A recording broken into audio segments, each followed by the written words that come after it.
Good evening, y'all. Today is Wednesday. We're at the top of the curve today, y'all. Anyway, coming on, I think I came on early this morning. I can't really remember. But I want to talk about something, the government shutdown. And so I have been getting calls, just daily calls from unknown numbers. And I do answer them because, because of the things that I do. I may have someone to call from a number that I'm not familiar with, so I go ahead and answer my cell phone. And so I noticed that since the government shutdown, I hadn't been getting very many of those calls, but today I got one. And so when I get them, what I do is I go online to donotcall.gov and register that number. And today I got a message that said because of the government shutdown, this website is not unavailable. So, man, how many are really affected? And and like they were saying on the news, it's just not the people, but it's the businesses that they support, that they frequent. It's just a lot. I'm not a politician, of course. I don't want to get too much into that. But what I'm saying is, like I always say, we got to think about others. And I think about those people, suppose you got a $70,000 a year income. People live according to their income. And if you're not the type that save, man, most of us just 2 paychecks away from being evicted. 6 months, 3 months away from foreclosure. So I know it's hard on those people, and that brings on anxiety. A lot of the federal employees are also, because I've applied for federal jobs and I qualified, but I've always been told that the veterans get first preference. So a lot of them are ex-military, remember that, and so they don't have income, and it's just very, very sad. And I saw a commercial where they were saying it's actually a lot of two-family households that both work for the federal government. And what do you do when you don't have any income at all?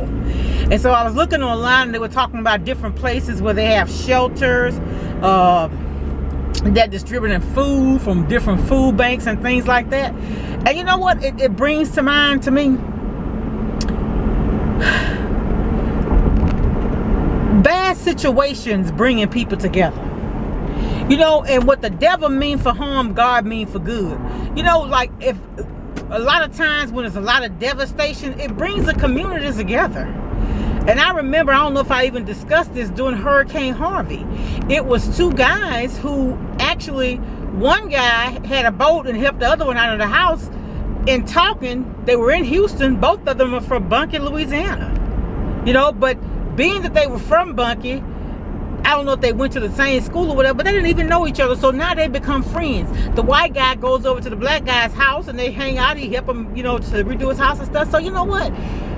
Until we learn that valuable lesson of love, I'm telling you, love changes people, situations, circumstances. I was at work today crying, and I'm very soft-hearted when it comes to, I love people. And when people hurt, I hurt. I just do. And it was a man, he was saying that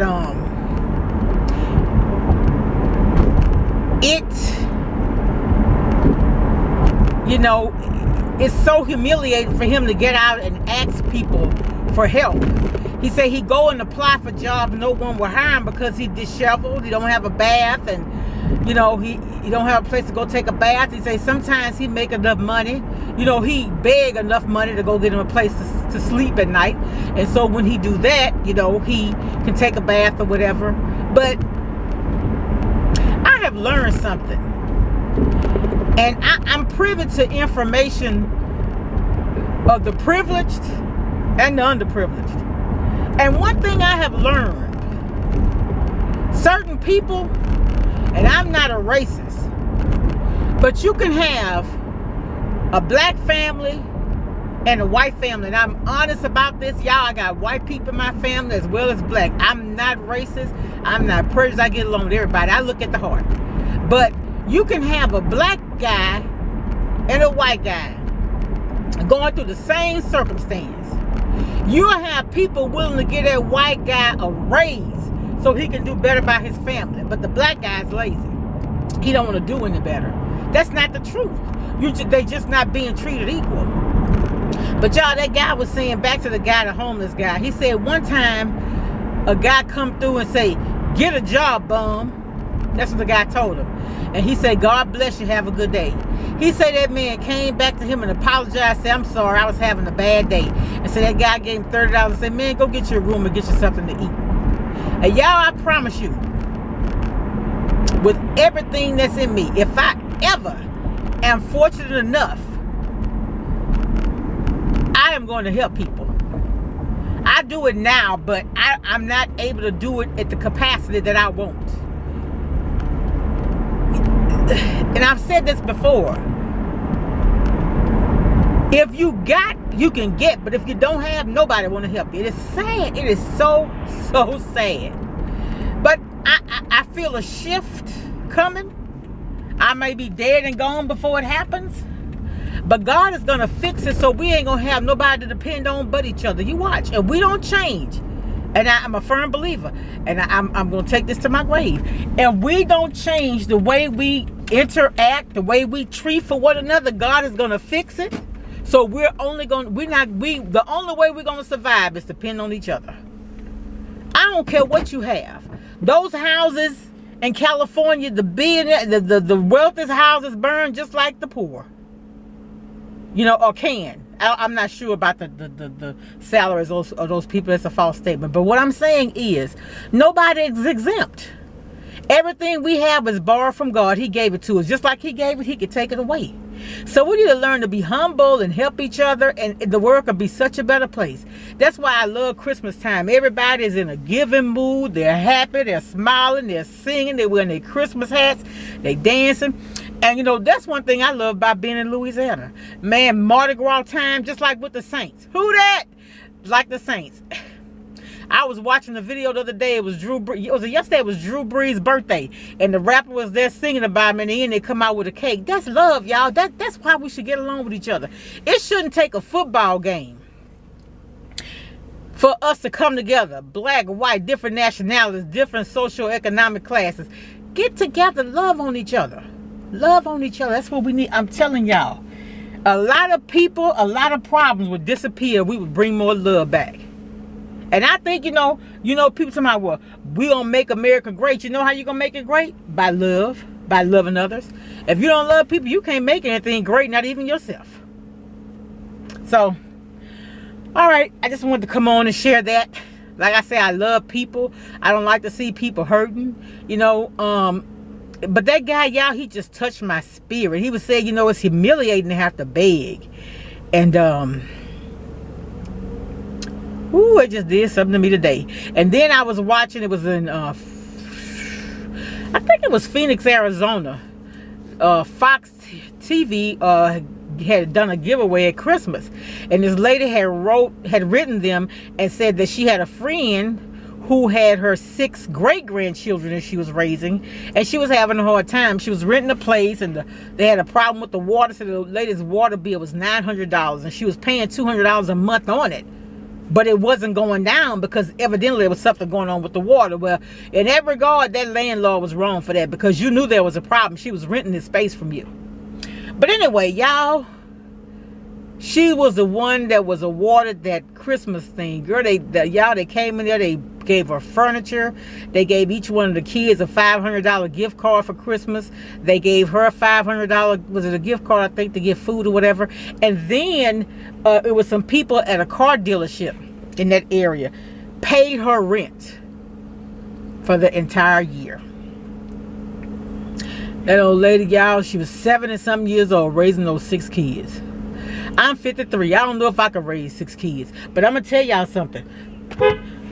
Those were some good little kids. You know, and the little girl said it wasn't about stuff, it was about love and being with your family. And you can tell that old lady she gave him some Jesus. And I'm telling y'all, it makes a world of difference. Because if you ain't got faith, it's gonna be hard out there in the world. You know, and I try to tell people, I got a friend who called me, and she's kind of discouraged about her job situation. I'm not the happiest about mine, I'm just gonna be honest, because I'm, you know, but that's something I'm giving to God.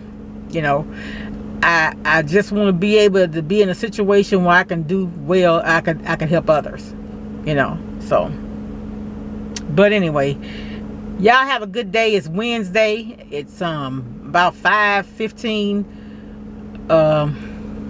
Guess we're gonna head over to Bible. I'm gonna go to Bible study tonight. I hadn't been going last year. I kind of slacked up, and I hadn't been going to Sunday school. I was going to both, and I need to do better. I need to do better because God has been so good to me, so good. Y'all, when you think about your situation, I'm not getting paid what I need to be getting paid. Well, how much I'm worth, I know that. But guess what? I do have a job. I can say that I got a paycheck coming next Friday. Those other people don't have that. And that just really, really, really bothers me. You know?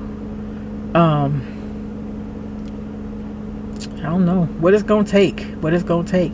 I'm praying for better days. And I know that God is still in control. So regardless of what's going on, the government may be shut down, but God is still there, baby. He's going to change it. He's going to change it. We don't know when, we don't know how. We just got to stay encouraged. Lift somebody up. If you see somebody with their head down, smile. Make eye contact. Smile and tell them it's going to be all right. If you go in the store, you see somebody frowning, you not having a good day, smile. You're too pretty to not smile. I do stuff like that. I'll never forget it. I'm going to let y'all go after this. I was on this, my friend, she had just gotten divorced, and she had wanted to go on this website to see what was so attractive to a lot of guys she knew was going on this website meeting people. And so the name of the website is Black People Meet. And so she told me about it, and so I went on there. And I just be going on there. I made a profile. I wasn't finna pay to do it though. You could inbox people, I think, but you couldn't see their response. Some kind of way it worked. But I went on there. Sometime I would just randomly go on there, like at the evening time I'd be bored. I'd go on there and just tell people happy birthday. Evidently I had a free trial or something, y'all, because this guy responded. And he told me, he said, you know what? He said, I really appreciate it. He said, you just don't know how that made me feel. He said, it's my birthday. He said, it's 7 o'clock in the evening, and you the first person that told me happy birthday. Where was his family? That's another thing, man. You got to get your love back in your family. I remember as a kid, man, my grandmother had a small house. It'd be so many of us at our grandmother's house. It would be so hot in there. It would be overflowing. People had to go stand outside. But that was love. Back then when we didn't have a whole lot, but we had each other. Now we got these computers, we got these nice houses and cars, and we got to get back to the basics, man. It's okay to have nice things. Don't get me wrong. I love them, but what I'm saying is, don't make things more important than people. Don't do it. Because, baby, you could have a house and it don't be a home. You got a big old house and ain't no love there. That's a lonely place. It is a lonely, lonely place. It really, really is. And you know, somebody may have a $10,000 bed and can't sleep. Woo! That's why I say, I got a peace of mind that's better than any amount of money you could give me. I'm serious. I am dead serious. I really am. But I just wanted to come on and chat a little bit. Let y'all know I love y'all. Y'all, I'm at 3,000 subscribers. I'll never forget. I was excited when I got 20 subscribers. I was like, 20 people want to come look at me? But, you know, the thing about me is, and I know they say you want to go on there and give the people what they want to see. I know that, you know. I know in business you got to be supplying something that people are demanding. But it's in my spirit to not change from who I am right now. Yeah, get better video quality and stuff like that. Yeah, I'm not talking about that. But I don't ever want to change from being that person who inspires, who loves, who cares, you know, who Want to cheer you up when you're down. Want to give you your accolades. I want to give you your praise. I want to let you know that I appreciate you sharing that recipe. I'm going to use your recipe. I'm going to give you credit for it. You understand what I'm saying? I'm that type of person. I love to see people do good. I I genuinely love to see people doing good. I do. Rev say, my pastor, he says, don't get angry when the Lord bless your neighbor, because guess what? He got to come by your house to bless that person. So, sometimes you do question, well, Lord, why I'm not as far as I need to be, because I've been in this a long, long time. But you know what? God says it's not your time yet. It's not your time. And I remember, I never forget, and I probably mentioned this before because I said a lot. Sometimes we miss our blessing because we ain't in the place that God wants to give it to us. So sometimes we got to move. So I'm praying for his direction, his guidance, his love, his peace, his understanding. And it's coming. It's coming. I know it is. But as long as I live, I'm going to be a loving, caring individual. I'm never going to change. I'm never going to change. So y'all be blessed. Talk to you later.